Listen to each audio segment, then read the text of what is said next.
Decía un gran hombre que la maldad existe porque los buenos no hacen nada.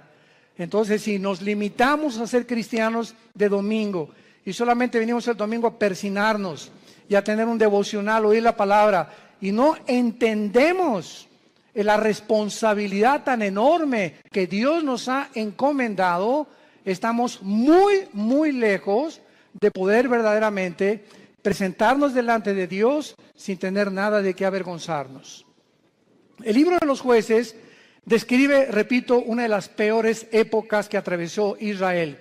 Fueron tiempos de apostasía muy grandes, por lo que Dios tenía que levantar hombres para que volvieran el corazón del pueblo a Dios. Estos jueces o estos líderes que en esta época Dios levantó, eran épocas de emergencia nacional y conducían al pueblo a la guerra, dirigiendo a la nación y ejerciendo las funciones de magistrados, de militares y de civiles al mismo tiempo. Porque en esta época, ¿verdad?, el sacerdocio estaba por los suelos y no había realmente un gobierno civil que se pudiera respetar. Esta es, en Jueces capítulo 6, la cuarta vez en el libro, la cuarta vez que Dios levanta una nueva generación que le fallaba a Dios. Y esta generación había sido cautivada por el mundo. Era una generación donde vivían, y vamos a comparar esta época, que por eso escogí este capítulo, con la crisis emocional, social, política, diplomática y emocional que estamos viviendo tú y yo en este siglo XXI al cual hemos entrado. Esta generación, ¿verdad?, dejaron de vivir separados para Dios y a desear el estilo de sus vidas mezclándose en las fiestas, en las diversiones, en todos los ritos paganos, con un cristianismo completamente diluido. El mensaje que se propagaba ya no era el mensaje del evangelio como ahora en nuestra época. Mi esposo y yo, que hemos estado viajando estos últimos meses, cada vez nos encontramos con todos los cristianos o iglesias a donde vamos, aquí, fuera de México, en Estados Unidos, buscando una iglesia que les dé alimento espiritual, que les dé una sana doctrina, que puedan realmente sentirse edificados con la palabra de Dios, y están buscando por todos lados por la forma tan diluida en la que el evangelio se ha propagado. Y al mismo tiempo vivimos una época de cinismo espiritual. Hace algunos días yo estaba en una conversación con una persona que conozco hace muchos años en Cristo.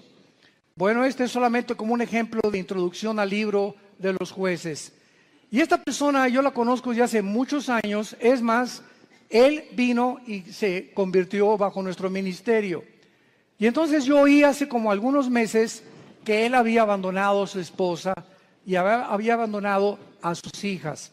Y se había ido, pues, desde luego con un amante, ¿verdad? Con otra muchacha, su secretaria, o no sé, no importa quién haya sido. Entonces me encuentro yo a esta persona y comienzo a decirle, oye, ¿qué fue lo que sucedió? ¿Verdad? Que estoy en mi corazón partido a la mitad por lo que tú has hecho. ¿Y saben ustedes lo que me contestó esta persona que tenía aproximadamente o tiene casi 15 o 20 años en Cristo? Bueno, pero ya nos perdonó Dios. Le digo, bueno, ¿te perdonó a ti? No, es que mi esposa pues ya también anda buscando otro. Pues claro, le dije, no se va a quedar a vestir santos. Si tú te vas con la amante y te casas con la otra, tu esposa no se va a quedar a esperarte toda la vida. Entonces no vengas con ese cinismo y decirle, pues ella ya arregló su vida, ya nos perdonamos los dos y ya me perdonó Dios.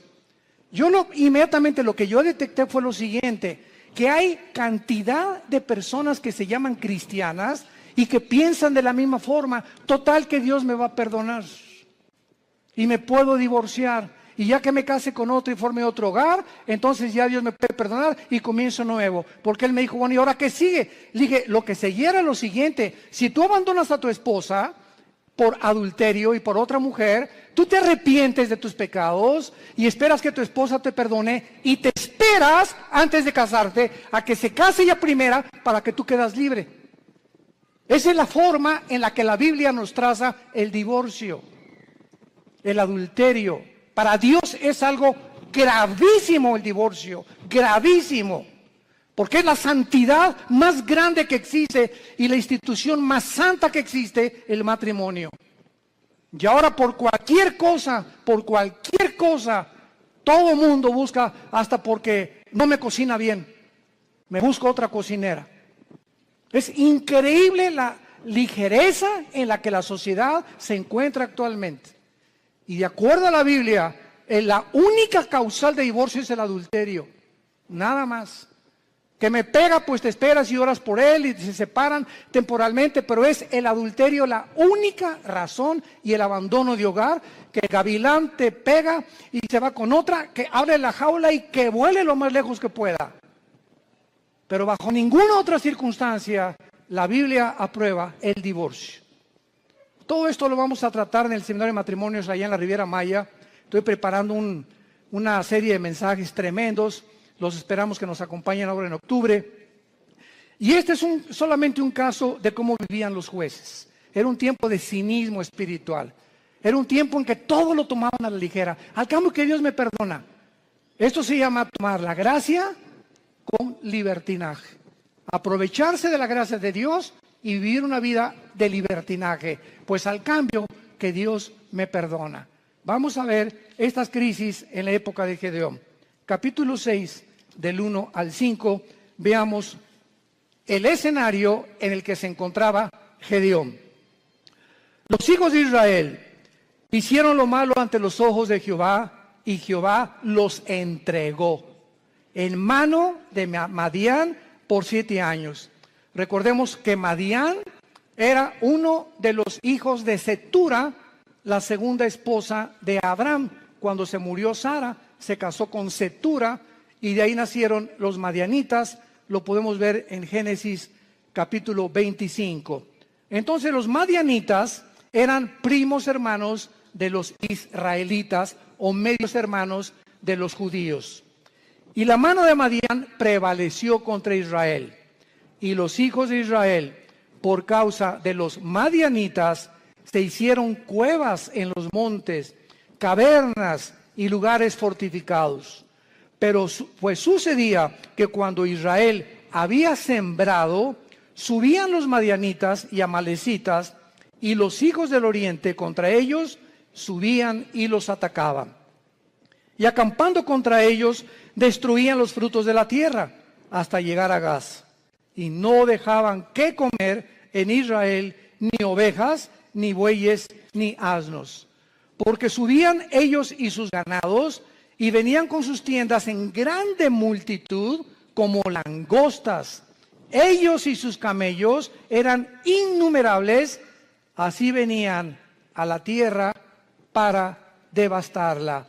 No cabe duda que podemos nosotros, con esta introducción, poder comparar la época en la que nosotros estamos viviendo y el paralelo tan grande que existía en los tiempos de Gedeón y nuestro tiempo actual. Vemos en estos primeros 5 versículos la primera clase de crisis. Estaban atravesando una crisis social y de mucha violencia. Israel se había abandonado de los caminos de Dios. Dios los entrega en manos a enemigos, porque esta es la forma como Dios trata con todos nosotros. Dice la Biblia que mientras estamos en la luz, 1 Juan capítulo 1, la sangre de Cristo nos limpia de todo pecado. Bajo la luz, el diablo, los demonios no pueden meterse con mi vida, ni con mis hijos menores de edad, porque estoy bajo la protección de Dios. En el momento en que nos movemos y regresamos a la dimensión de las tinieblas, que es donde Satanás tiene acceso, Satanás no tiene acceso a la luz. Dios es luz y no hay tinieblas en él. Entonces las tinieblas están relacionadas con el pecado.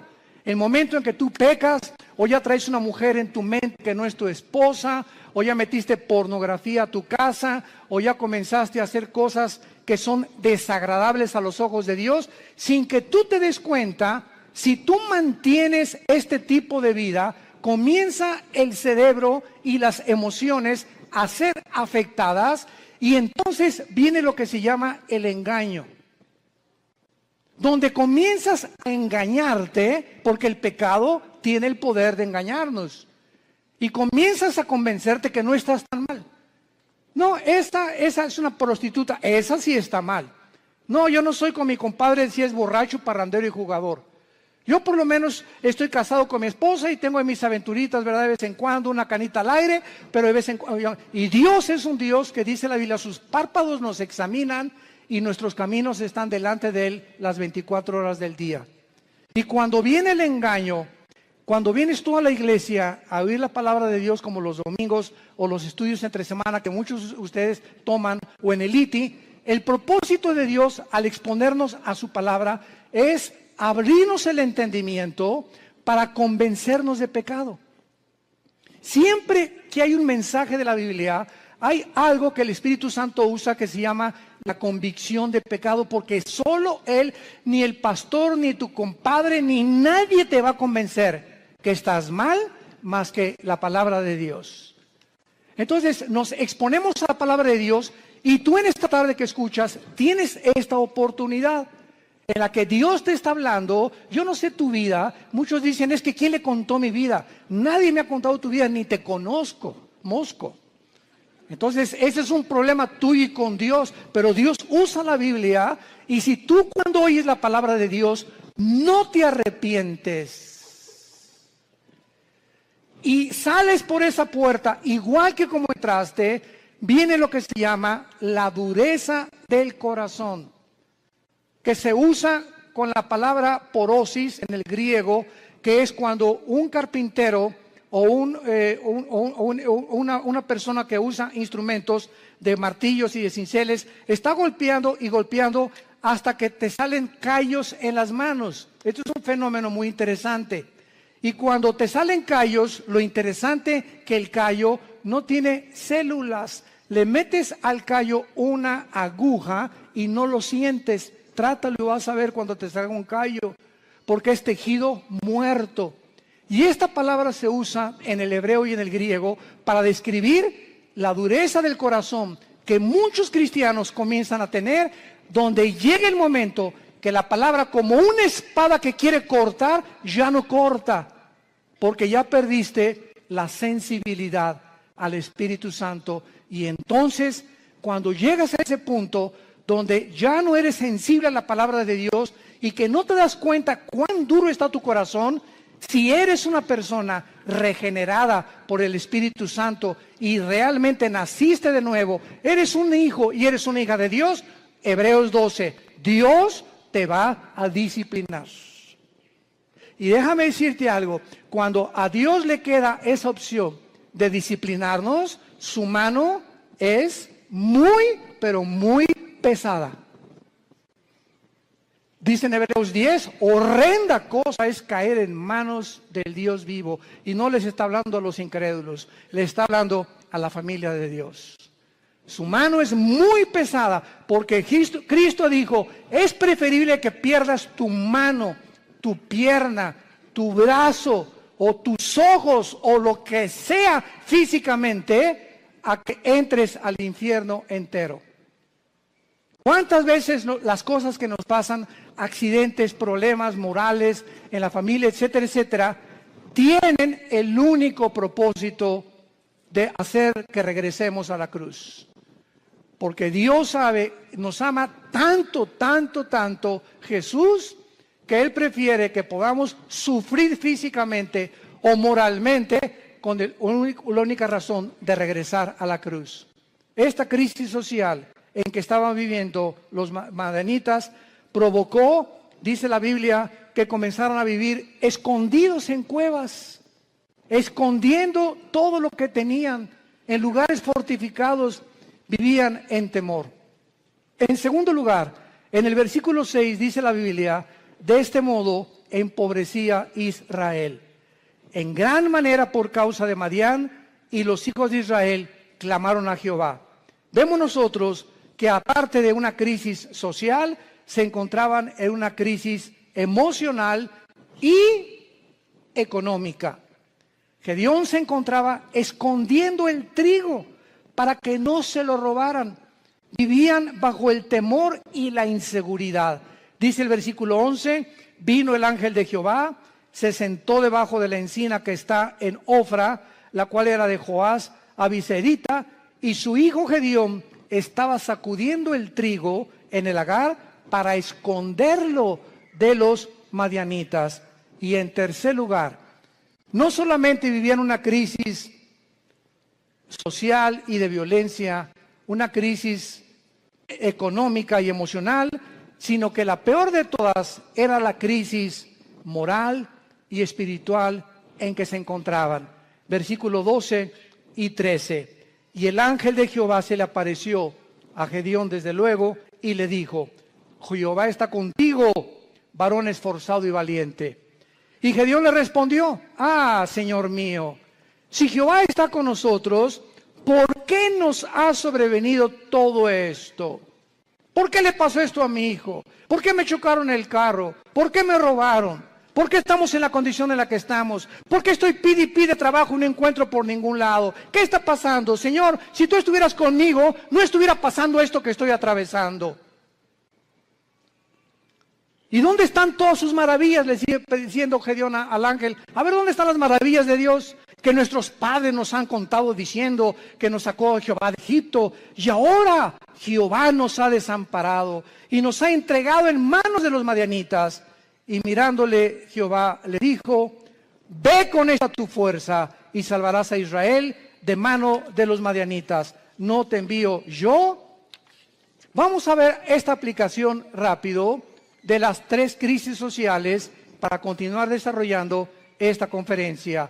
De la misma manera, la sociedad en que vivimos ahorita, vivimos una crisis social, oprimida por la inflación, las guerras, el hambre, las naciones fuertes oprimiendo a las débiles, crímenes, secuestros, robos, actos de terrorismo al inicio del siglo XXI. Agreguémosle esto, que vivimos, escuchen esto, vivimos la confusión política y diplomática más grande de la historia.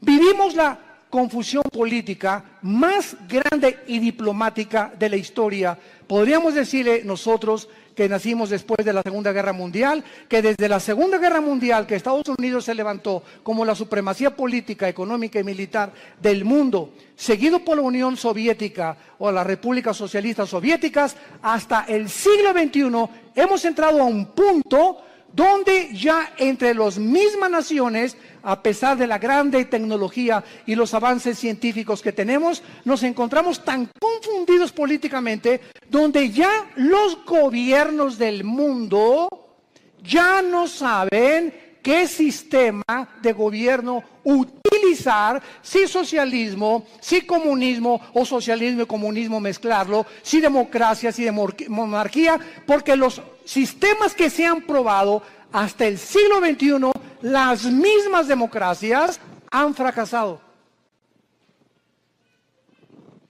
El siglo XX demostró que el comunismo no era un sistema que se podía aplicar a ningún gobierno del mundo, como lo dijo Mikhail Gorbachev en su libro La Perestroika. Vemos ahora que la democracia, pues se siguió el patrón de la democracia y el modelo de la democracia, porque era Estados Unidos el que iba como líder. Y los países dijeron, bueno, pues si en Estados Unidos el mejor vestido, el país mejor vestido, el mejor alimentado, el que más guerras ha conquistado, guerras ha ganado, y el que sacó al comunismo, al fascismo y al nazismo del siglo XX, vamos a seguir ese modelo. Y vemos ante nuestros ojos, al entrar aquí al siglo XXI, los que venimos desde el siglo pasado, que la democracia es una fanfarronería ya. Ya no es cierto que hay democracia, no es cierto que el pueblo gobierna, no es cierto que hay respeto por las instituciones. Vivimos una confusión, un caos político y diplomático, donde todos los sistemas se están derrumbando a nuestros ojos, todas las ideologías se están desmoronando, todo está cayendo delante de nuestros ojos, y ahorita los jóvenes, nunca, como en los últimos 10 años, había habido tantos suicidios de muchachos de 8 a 16 años. Nunca había habido tantos suicidios. Los jóvenes están quitando la vida, no quieren vivir en el mundo que tú y yo vivimos. Y ahí están muchos de nuestros hijos también. Dichosos los padres que tienen una educación cristiana a sus hijos. Dichosos sean. ¿Por qué? Porque se están cansados de tantas mentiras, de tanta hipocresía que ven por todos lados. Y cuando nosotros, que se supone que somos la única luz, les mentimos y nos ven que somos completamente unos farsantes en el lugar, y peleándome enfrente de ellos y con mi esposa y yo, y dándoles un mal ejemplo, ¿qué les queda a los jóvenes? Si no es Jesús, ¿quién más entonces dicen ellos? Si Jesús no funcionó en mis papás, ¿cómo va a funcionar conmigo? Y en el día del juicio y el día del tribunal de Cristo daremos cuentas de todas estas ingratitudes y deslealtad que tuvimos hacia Dios. Vivimos un mundo de confusión y de crisis social. En segundo lugar, vivimos también, como en los tiempos de Gedeón, una crisis emocional y económica. La mayor parte del mundo ahorita está tratando por todos los medios de esconder su dinero. ¿En qué puedo invertir mi dinero? No se imagina la cantidad de correos que nos llegan. Oiga, ¿qué me recomienda, pastor? ¿Comprar euros o en el dólar o en Wall Street o comprar bienes y raíces? Dicen que el dólar va a seguir cayendo, que viene un caos económico en Estados Unidos que va a hundir el peso aún más todavía, etcétera, etcétera. Y todas las cosas que comienzan a bambolearse, como dice en Hebreos 12, voy a sacudir los cimientos del mundo, la economía, la política, los temas, todo va a comenzar a bambolearse. Así vivimos un mundo donde comenzamos a ver que todo es inestable, todo, no hay nada firme, todo está cayendo hacia nuestros ojos, la moral por los suelos, como lo vamos a ver también, la política, la economía, la ideología, todo. ¿Qué entonces hacemos los cristianos? Vivimos una época de crisis, ¿quién lo puede negar? ¿Qué vamos a hacer entonces con el dinero?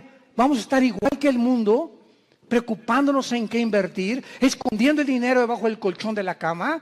Es la crisis en la que estamos viviendo, emocional y económica. Y tantos impuestos, vive la gente angustiada, temerosos, llenos de estrés.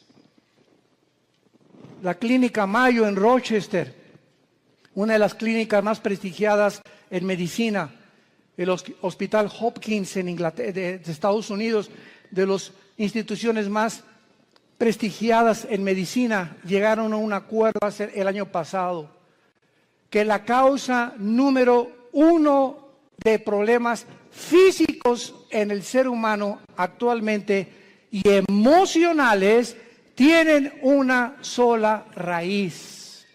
Ya no son ataques al corazón, entonces consecuencias, el problema y el peligro más grande que está asumiendo al mundo ahorita, robándole la salud, se llama el estrés. El estrés. Aún mismo el estrés te hace subir el nivel de tu colesterol y de tus triglicéridos. Así que si tú eres una persona que fuiste al médico y tienes más de 200 de colesterol arriba, o tu glucosa pasa de los 100 puntos, etcétera, etcétera, y tú dices, bueno, voy a entrar a una dieta, y crees que con la dieta se va a mejorar, claro que te va a ayudar, pero si no va acompañado con la paz en tu vida, y tú puedes estar comiendo todos los días lechuga y convertirte en el bunny books, en el conejo. No importa lo que puedas hacer, si tu vida no tiene paz y no tiene equilibrio y no tiene una estabilidad emocional, no importa lo que hagas, porque emocionalmente lo que descompone el organismo es el cerebro y la falta de paz. El estrés es un estado de angustia, de incertidumbre, que estás así, de enojo, de ira, de desconfianza en el mundo, andas como león enjaulado y se te atraviesa en el tráfico y quieres sacar la pistola y le recuerdas a la mamá y hasta a la abuelita le recuerdas cuando se atraviesan en el tráfico. Y llegas a la casa y estás igual. Entonces, tú no vas a llegar a los 40, 50, 60 años de edad como una persona normal y vas a comenzar a padecer de enfermedades que tienes una buena dieta, pero te está descomponiendo tu estado emocional. ¿Por qué? Porque no tienes paz. Y hace 2000 años, Jesucristo nos dio la medicina para el estrés. Mateo capítulo 6, versículo 25 en adelante. Por nada estén afanosos. La vida es más que el alimento y el cuerpo más que el vestido. Miren ustedes a las aves de los cielos. Aunque tú en tu cerebro no lo puedas captar, ni lo puedas dimensionar, los pajaritos, cada pajarito de cada campo, de cada bosque en el mundo, cada pajarito depende de mi Padre. Y Dios les puso a los pajaritos un chip para que nunca veas a un pajarito sembrar, para que nunca veas a un pajarito cosechar, y para que jamás vayas a encontrar que ningún pajarito nunca guardan su comida. No la almacenan en Banamex ni en Bancomer. Y sin embargo, vale $1 cada pajarito, $2. Y si mi Padre los alimenta, ¿cuánto más ustedes, que di mi vida en una cruz, que resucité de los muertos, que cambié la historia, que me apareció más de 500 personas en los primeros meses y años de mi vida, y que vivo en el corazón de muchos de ustedes? ¿Cómo es posible que hayas llegado a ese punto donde dudes que te voy a dejar? Ahora que estábamos mi esposa y yo en Acapulco, no estábamos ni en la playa. Siempre que, igual cuando vamos a la Riviera Maya, ¿verdad? Lo que menos, ni a la alberca nos da tiempo de meternos, porque vamos a ministrar a la gente. Y estábamos en Acapulco y tuvimos el desayuno, 600 personas. Fue una vez, como no se imagina qué bendición fue. Nuestra iglesia en Acapulco está creciendo tremendamente. Bueno, en la consejería llegó una muchacha este fin de semana pasado y nos dice a mi esposa y a mí, de 18 años, ay, pastor, ¿qué te pasa, nena? No tengo trabajo. Nena, ¿tienes papá? Sí. ¿Y mamá? También. ¿Cama para dormir? Sí. ¿Y comida? Sí. Entonces, ¿y eres cristiana? Sí. Entonces, ¿por qué estás en esta condición? Dale gracias a Dios y dile, Padre, gracias por mi papá, tengo cama, tengo alimento, tengo que vestirme, me están pagando la escuela y te preocupas porque no tienes trabajo y llegas a un estado de estrés en el que casi te estás desmoronando enfrente de nosotros. Le dije, eres una incrédula. Tú no puedes tratar a Dios de esta manera. El día que tú le des gracias a Dios por lo que tienes y no te fijes en lo que no tienes, Dios te va a dar el trabajo. Fíjense ustedes cómo somos, ¿verdad?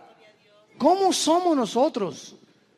¿Cuántos refugiados salen ahorita de Siria? 6 millones. Velos en los periódicos, velos en los videos, con una maleta, con 3 cambios de ropa o 2 a lo mucho, con 3 o 4 chamaquitos detrás de ellos, sin saber qué país les va a abrir la puerta, sin saber si mañana van a dormir en la tierra, en un camión, si los van a matar. Y nos estamos quejando nosotros. Nos estamos quejando nosotros. ¿Será posible que seamos tan malagradecidos? Y siempre viendo lo malo, siempre no tengo esto y no tengo aquello, pero tienes vida y vives en un país libre, tienes padres, tienes una casa, tienes un petate donde echarte, tienes guaraches.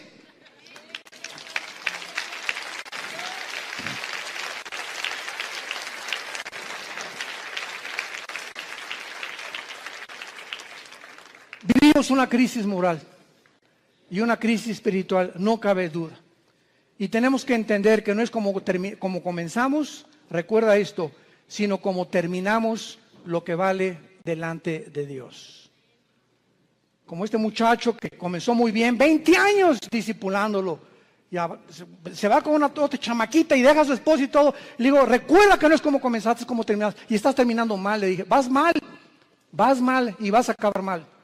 Comenzaste muy bien, pero todo aquello que tú hiciste no te será tomado en cuenta, porque lo que importa es cómo llegamos a la meta. Lo que va a contar delante de Dios. Pues hice un asilo para ancianos, y hice un orfanatorio para niños, eso fue del pasado. Hoy, si tú mueres, hoy en la noche, ahorita saliendo te atropella un camión, se te avienta encima un camión de 10 toneladas. Y te da como tortilla aplastado y llegas al cielo ahorita mismo en la tarde. ¿Qué le vas a decir a Dios? ¿Qué hiciste con tu vida? lo alabaste, lo bendeciste. ¿Cuánto de tu tiempo se lo dedicaste a Él? ¿A cuántas personas les hablaste de Jesús? ¿A cuántas personas de tu familia ya has traído a la cruz? Hoy, ¿qué es tu vida? Tú no sabes si hoy es el último día que vivimos. Nadie lo sabe. En Hebreos capítulo 6 hay una exhortación muy fuerte y se nos dice, Hebreos 6, 11 y 12. Pero deseamos que cada uno de ustedes muestre la misma solicitud hasta el fin. Otra vez, no es como comenzamos, sino mantener el mismo ritmo. Por eso se compara la vida cristiana con los maratones en Hebreos 12, que corramos de tal manera que alcancemos el premio. Entonces, no es solamente como comenzamos, sino mantener el ritmo, mantener el ritmo, mantener el ritmo.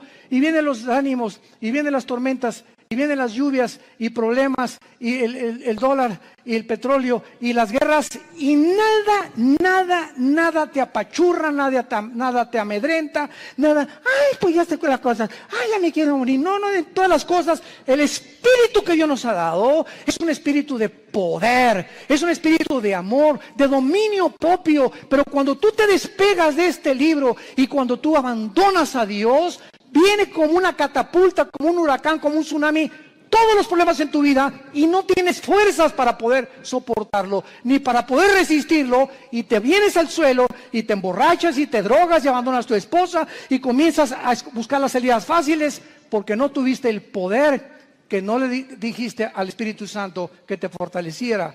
Y por eso muchos de ustedes viven una crisis moral, de depresión y de estrés, porque no es cierto que creen en Jesús. Se han soltado de Jesús y en este tiempo de crisis el corazón está siendo probado.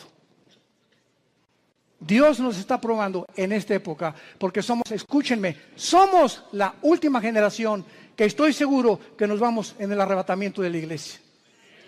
Y por ser la última generación nos va a pasar por el fuego Dios, por el fuego.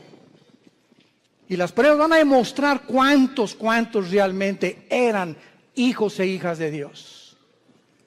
Deseamos que cada uno de ustedes muestre la misma solicitud para plena certeza de la esperanza, a fin de que no se hagan perezosos, sino imitadores de aquellos que vean las dos cosas y los dos elementos indispensables, la fe y la paciencia, heredan las promesas. Si tú no confías en Dios y no eres paciente con Dios, tus anhelos, tu destino, tus sueños, tu visión, lo que tú quieras para tus hijos, para tu matrimonio y para tu negocio, no lo verás realizado porque te diste por vencido. Porque tiraste la toalla. Porque dijiste, no, ya, avienten la toalla, paren la pelea. Ya no aguanto tanto trancazo. Y estamos en un mundo donde vemos los campos llenos de cristianos amargados. Llenos así, si pudiéramos hacer una visión espiritual, así, llenos los campos de cristianos quejumbrosos, amargados, estresados, llenos de rencor, nunca aprendieron a perdonar, nunca se sobrepusieron, nunca pudieron descubrir el poder de la resurrección de Jesucristo en sus vidas, y así te van a enterrar y va para un letrero ahí en tu tumba que diga, este fulano nació en las tinieblas, vivió en las tinieblas y regresó a las tinieblas. Nunca vio la luz, no la quiso ver. Y en Hebreos 10, otra exhortación con las mismas características.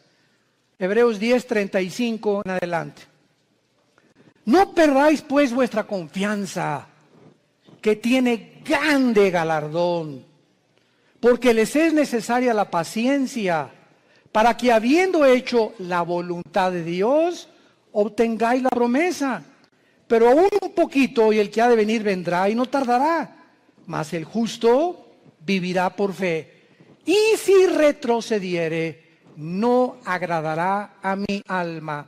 Pero nosotros no somos de los que retroceden para perdición, sino de los que tienen fe para preservación del alma. El que tiene al Espíritu de Cristo porque recibirán poder cuando el Espíritu venga sobre vosotros. El que realmente ha nacido de nuevo, el que ha sido regenerado en su naturaleza y se le ha impartido la naturaleza divina dentro de su alma, esa persona puede caer y puede decir con Pablo, estamos en problemas, pero no desesperados. Estamos con muchas adversidades, pero no angustiados. Perseguidos, mas no desamparados. Derribados, pero no destruidos. Llevando por todas partes la muerte de Jesús en nuestros cuerpos, para que la vida de Jesús se manifieste a través de nuestros cuerpos mortales. Esta es la expresión de un hombre de Dios. Un cristiano verdadero tiene problemas, pero nunca llegará a la angustia. No tengo trabajo. ¿Qué voy a hacer? Nunca llegarás a ese punto de sentirte arrinconado donde no ves ninguna ventana, el mundo se te cerró, todo es tinieblas, porque no puedes ver a través de esas tinieblas, simplemente porque no quieres verla, porque no es cierto que crees en el poder de la resurrección del Hijo de Dios. Decía en Filipenses 2 Pablo, todo lo que antes lo tenía por ganancia lo tengo por basura, con tal de conocerle y ser semejante a él en su muerte, y con el fin de poder conocer el poder de su resurrección. No solamente Cristo nos quiere que seamos iguales a su Hijo en conocimiento, en teología y en cosas intelectuales y de mucho conocimiento bíblico, sino que ese conocimiento nos transforme en guerreros, en guerreras, en hombres y mujeres que empujemos en la generación que tenemos, que no tengamos temor de nada ni de nadie, ni de los alacranes, del hombre, ni de la política que se cae. No tenemos miedo de nada, porque hay un Dios, nuestro reino está allá arriba, ahí viene la ciudad de Jerusalén, ya vienen por nosotros, ya viene una nave espacial grandísima que se llama la Nueva Jerusalén, donde va a aterrizar aquí Apocalipsis 21 y 22, y donde vamos a vivir para siempre, y esa es la esperanza. Y mientras que se caiga el mundo, que se derrumbe el mundo, pero no me voy a dejar vencer por el mundo, porque el mundo no tiene esperanza. Tú y yo tenemos esperanza, y esa esperanza la que tenemos que transfundir a nuestros hijos.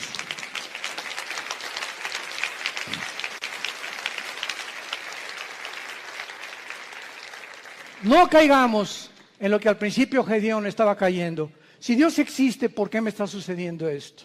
¿Por qué Dios no me sale de mis problemas? ¿Por qué me permitió Dios que me casara con esta persona? ¿Por qué Dios me ha abandonado? Cuando entramos en ese punto de depresión, es tan difícil que podamos nosotros salir de él. En el versículo 14 de Jueces 6 de nuestro pasaje, vemos que Dios habla en tiempos de crisis. Y mirándolo Jehová, le dijo, ve con esta tu fuerza y salvarás a Israel de mano de los madianitas. ¿No te envío yo? Ante todos estos cuestionamientos de inseguridad, ese es el problema. Que estamos viendo alrededor lo que el mundo, las noticias y cómo el mundo se está desmoronando ante nuestros ojos, pero no vemos el poder que tenemos dentro del Espíritu Santo. ¿Por qué creen que Dios nos dio el Espíritu Santo? Dice, les daré poder, porque no lo tenemos. Y es un espíritu de poder, es un espíritu que nos va a hacer sobreponernos a todo lo que atravesemos.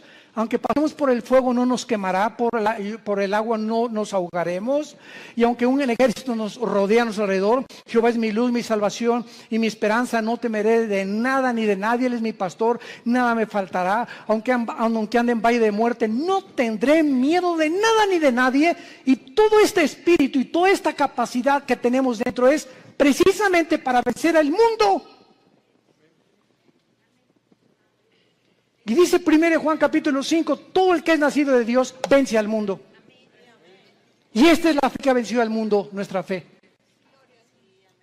Entonces tenemos que entender, si no somos vencedores y somos un grupo de cristianos tirados, quejumbrosos, tirándose, ni hacen almas y te dejas llevar con todas las malas noticias del mundo y por acá y por allá, simplemente es porque te has desconectado de la fuente de energía. Porque separados de Él, nada podremos hacer. De la misma manera, Dios te habla y te dice lo mismo. Te he llamado para enviarte a tu familia. ¿Por qué crees que te salvé, dice Dios en esta tarde? ¿Por qué crees que tú fuiste primero en tu familia en conocerme? Vas a llegar con tu familia, y si son religiosos, o son mormones, o son masones, o son musulmanes, no importa, todos venimos de familiares con diferentes ideologías.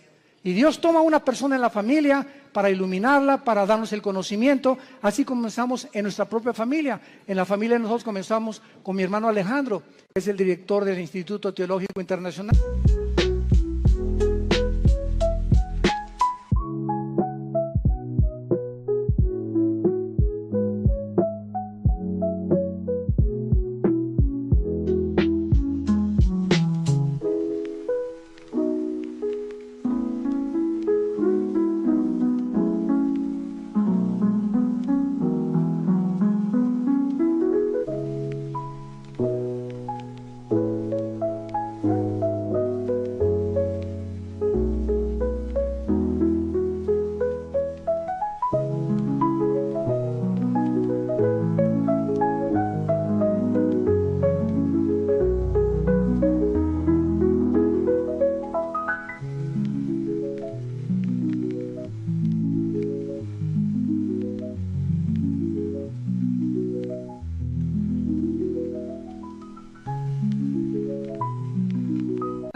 Dos años después me convertí yo, después mi hermana, mi mamá, mi abuela, que fue presidenta de la Acción Católica 35 años, la viejita se convierte a los 82 años.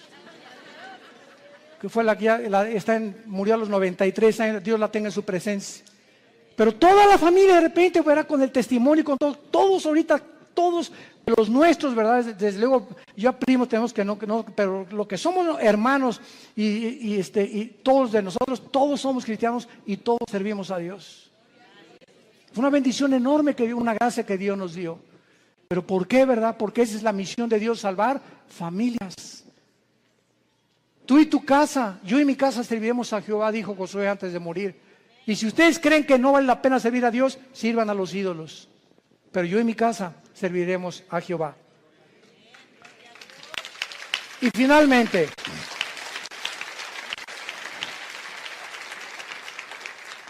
Gedeón le responde a Dios, versículo 15 y 16. Entonces le respondió: Señor mío, ¿con qué salvaré yo a Israel? He aquí que mi familia es pobre en Manasés, y yo el menor en la casa de mi padre.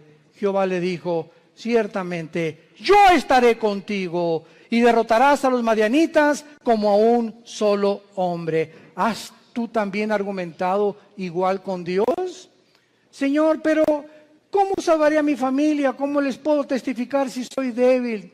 ¿Cómo me pones a mí de maestra escuela dominical si con trabajo sé enseñar? ¿Cómo me quieres mandar a mí de misionero si tengo miedo de los afganistanes y ahí en Venezuela? ¿Cómo me mandas a mí de estas cosas? Y siempre estamos viéndonos nuestras capacidades. Siempre estamos viendo lo que nosotros podemos o no podemos hacer. ¿Cómo no me van a mí escuchar si en mi clase les hablo? Soy tartamudo, Señor. No veas tu tartamudez, no veas tus discapacidades, no veas tus debilidades, velo a Él. Eso fue lo que Moisés le dijo también. ¿Cómo me mandas a Faraón? Y le dijo Dios: ¿qué no hice yo el oído, no hice yo la boca? No tengas miedo, vas en mi nombre y yo te daré el poder y la capacidad que ni siquiera conocías, porque cosas que están ocultas y que no han consumido el corazón del hombre y que el hombre no ha conocido son las que Dios tiene escondidas y guardadas para los que le aman y creen en Él. Ve, sé valiente, ve con tu familia, sé valiente con tus amigos, sé valiente en tu trabajo, háblales del Señor, háblales de Cristo. Tú no te imaginas, cuando acabes de hablar, te vas a preguntar: ¿fui yo? Así es, comenzamos a desconocernos. Yo antes subí un púlpito, ¿verdad? Estuve 3 años de misionero, primero en la sierra. Ahí comencé yo de misionero, lo comentaba ahorita en la mañana al pastor César. Durmiendo en pisos de adobe entre Oaxaca y Guerrero, en la Costa Chica y en la Costa Grande, del 77. Este año, con la gracia de Dios, cumplo 40 años de servir a Dios. Este año. Gracias a Dios. Pero comenzamos. Dormíamos en ladrillos, envueltos en periódicos. me dio malaria, me dio tifoidea 2 veces, temperaturas de 40 grados. Si no había un doctor por ahí, yo no estaría vivo ahorita.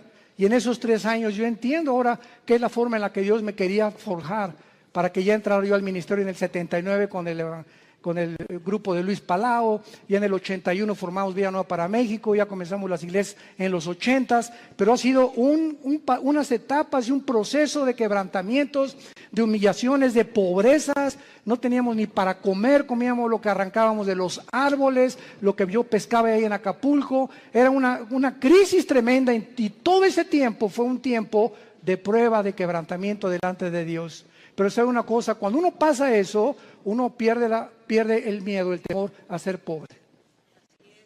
Porque si ya pasaste por eso, ¿verdad? Hay aquellos de los piruris, piruration. Pero cuando uno fue pobre, y pobre, pero pobre, que duermes en un piso de adobe, y no tienes ni siquiera un cojín donde poder dormirte, ya no le tienes miedo a la vida. Le pierdes el miedo a la vida. Porque sabes que sobre cualquier cosa lo peor que te pueda pasar es eso, y más de allá, la muerte. Y para nosotros es ganancia. Y finalmente, Gedeón, una vez que él comienza a adquirir conciencia de que no es él y que es Dios el que le ha llamado, vemos nosotros que Gedeón, en el versículo 18, lo primero que hace es, le dice al ángel de Jehová, que era Cristo desde luego, ven a mi casa y te voy a poner ofrenda. Y él respondió, esperaré que vuelvas. Entrando Gedeón preparó un cabrito y panes, etcétera, etcétera. Entonces el ángel de Dios, ya que tenía toda la ofrenda, le dijo, toma la carne y los panes sin levadura, ponlo sobre esta peña y vierte el caldo. Y él lo hizo así. Y extendiendo el ángel de Jehová el báculo que tenía en su mano, tocó con la punta la carne y los panes sin levadura, y subió fuego de la peña, el cual consumió la carne y los panes sin levadura. Vemos nosotros que lo primero que hizo Gedeón fue inmediatamente, después de recibir las noticias, buscar una ofrenda a Dios. Lo primero que un hombre y una mujer cambian cuando comienzan a conocer a ese Dios todopoderoso es que no existe, ni he conocido yo a ningún cristiano grande y poderoso y maduro en el Señor que no sea generoso. Porque es la avaricia y la envidia y la codicia de los bienes materiales lo que nos impide a muchas personas recibir las bendiciones de Dios. Gedeón buscó una ofrenda inmediatamente. ¿Qué le podemos nosotros ofrecer ahora a Dios? Romanos 12:1. Número 1, nuestro cuerpo. Síganme con mucho cuidado. Presentar vuestros cuerpos en sacrificio vivo. Romanos 12:1. Santo, agradable a Dios, que es vuestro culto racional. En el original griego dice, es la manera más racional para vivir. Si tú quieres servir a Dios, lo primero que comienzas es cuidar tu cuerpo. Y no solamente de lo que comes, sino también sexualmente. Nadie puede servir a Dios cuando hay una sensualidad o una sexualidad no controlada. El hombre más sabio de la historia, Salomón, y el hombre más fuerte de la historia, Sansón, los dos fueron vencidos por una mujer que no era su esposa. Y aquí está en la Biblia como ejemplo para que podamos aprender a no confiar en nosotros mismos. El que mire que está firme, mire que no caiga. No jueguen con el pecado sexual. No juegues ni te dejes tocar por tu novio. No toques a tu novia si la quieres. ¿Por qué? Porque eso es santo delante de Dios. No salten a privilegios, jóvenes que me escuchan, que no les corresponden. Espérate hasta el matrimonio. El acto sexual es solamente permitido por Dios y grandemente bendecido dentro de la esfera del matrimonio. Nunca el acto sexual será bendecido antes o ya casado con otra persona que no sea tu esposa, que se llama adulterio. Mientras nuestros cuerpos no sean santos delante de Dios y no tengamos limpia el alma sexualmente y también físicamente, ¿verdad?, una alimentación adecuada, vamos a impedir nuestro avance y las cosas grandes que Dios podía haber hecho con nosotros, no las hará. Dios busca hombres y mujeres santos en toda su manera de vivir, para ser usados como instrumentos a un Dios que es santo. Dice en 2 de Timoteo, Pablo, en una casa hay trastos sucios, en tu casa tienes en el fregadero vasos sucios y tienes en la vitrina vasos limpios. Si llegan invitados, ¿qué vasos usas? Los limpios. Y así en el servicio a Dios hay cristianos sucios que están en el fregadero ahorita. Ahí están, Dios que está queriendo lavarlos y no los usa Dios. Y quieres que te use Dios, pero no te puede usar porque no estás limpio, entiéndelo. Entonces, si hay algo que Dios quiere usar ahorita y no aprovechamos esa oportunidad, va a buscar a vasos limpios Dios, porque Él es un Dios santo. No nos perdamos esta oportunidad de servir a Dios por nuestra falta de limpieza y de santidad, porque estamos viviendo ante un Dios santo. Y finalmente, dice el versículo 24, y edificó allí Gedeón altar a Jehová y lo llamó Jehová Shalom, el cual permanece hasta el día de hoy y de Ofra. Vemos nosotros que Dios le dice a Dios, yo soy tu paz, y mientras yo tenga tu paz y yo gobierne tu vida sexual, tus pensamientos, tus emociones, tu destino, tú vas a ser un vaso que te vas a rendir. Y nunca nadie ha podido imaginarse lo que Dios puede hacer con un hombre y con una mujer enteramente rendidos bajo su poder. Te damos gracias, Señor, por tu palabra. Gracias, Señor, porque esta es la paz que podemos tener en medio de cualquier crisis. No importa la crisis que atravesemos, si no tenemos paz, seremos arrastrados con el mundo que nos rodea. Es de la paz que tú necesitas también, y entonces vas a entender que Dios te dice, no temas, yo estoy contigo. Yo soy tu Dios que te esfuerzo, sé valiente. Nunca te dejaré, nunca te abandonaré. Vas a entender que Él es suficiente. No necesitamos nada ni nadie más que a Él. Su poder con el que hizo el universo nos levantará, nos fortalecerá siempre. Que te pide que le entregues tu vida completamente en sacrificio santo, agradable a Dios, y que necesitas hacer la paz con Él en esta tarde si no la tienes. Dice el libro de Job 22:21, amístate ahora con Él y por ello te vendrá la paz. Haz a Jesús tu amigo y vas a conocer una paz que sobrepasa el entendimiento, que guardará tus pensamientos y tu corazón en medio de cualquier crisis que atravesemos, porque Él es Jehová Shalom, el Señor nuestra paz. En el nombre de Jesús. Amén. En esta tarde, César, vamos a hacer el llamado, hacer el llamado ahorita para muchos de ustedes que no han recibido a Cristo, pero les pido que se pongan de pie para que recibamos esta bendición pastoral antes de que se vayan a sus hogares. Con todo tu corazón, con todas tus fuerzas, con toda tu mente, recibe esta bendición. Dios bendiga tu vida. Oh Dios, dile en tu corazón, sí, Señor.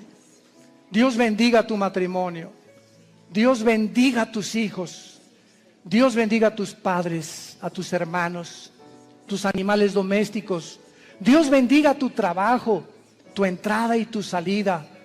Dios ponga sobre ti su paz, que guarde tus pensamientos y tu corazón, que seas lleno de todo conocimiento y sabiduría que viene de lo alto. Y el Dios de esperanza, que te llene de todo gozo y de paz en el creer, para que abundes en esperanza por el poder del Espíritu Santo. Les bendecimos en el nombre que es sobre todo nombre, en el nombre de aquel que mora dentro de nosotros, que vive dentro de nosotros y que nos dice, estoy contigo todos los días de tu vida hasta el fin del mundo. Sé fiel hasta la muerte y recibirás la corona de la vida. Amén. Que Dios los bendiga.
once just a day, now greed's demand. Crisis twisted by unseen hands. Screams declare unbeatable price. A glint of lies, a slight of vice. Numbers shift in the dead of night, drawing in fools to the fading light. All black and cell, consuming all, where days of dread become weeks of horror. Once just a day, now greed's demand. Prices twisted by unseen hands. Screens declare unbeatable price. A glint of lies, a slight of vice. Numbers shift in the dead of night, drawing in fools to the fading light. All black and cell, consuming all, where days of dread become weeks of horror. Once just a day, now greed's demand. Prices twisted by unseen hands. Unseen hands. They flood the aisles, hungry wild, grasping illusions, fever filed. Hands collide and faces strain, lost in the promise of empty gain. Workers forced to wear the mask, behind dead eyes a tortured task. Yet still the horde comes pouring through, a frenzied wave, the dead renewed. Behind the price, the truth concealed, a discount marked, a fate revealed. A game of greed, a threat unspun, feeding the hunger of everyone. All black and cell, consuming all, where days of dread become weeks of horror. Once just a day, now greed's demand. Prices twisted by unseen hands. Unseen hands. All black and cell, consuming all, where days of dread become weeks of horror. Once just a day, now greed's demand. Prices twisted by unseen hands. Unseen hands.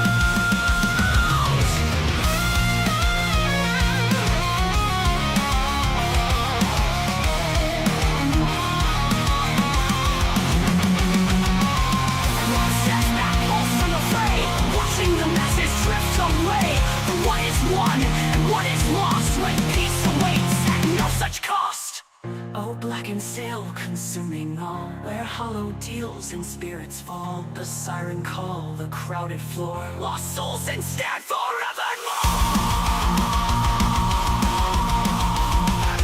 Walk away from this vicious brawl, find release in the silent call. Let others claw, let others bleed, for freedom lies in forsaking need.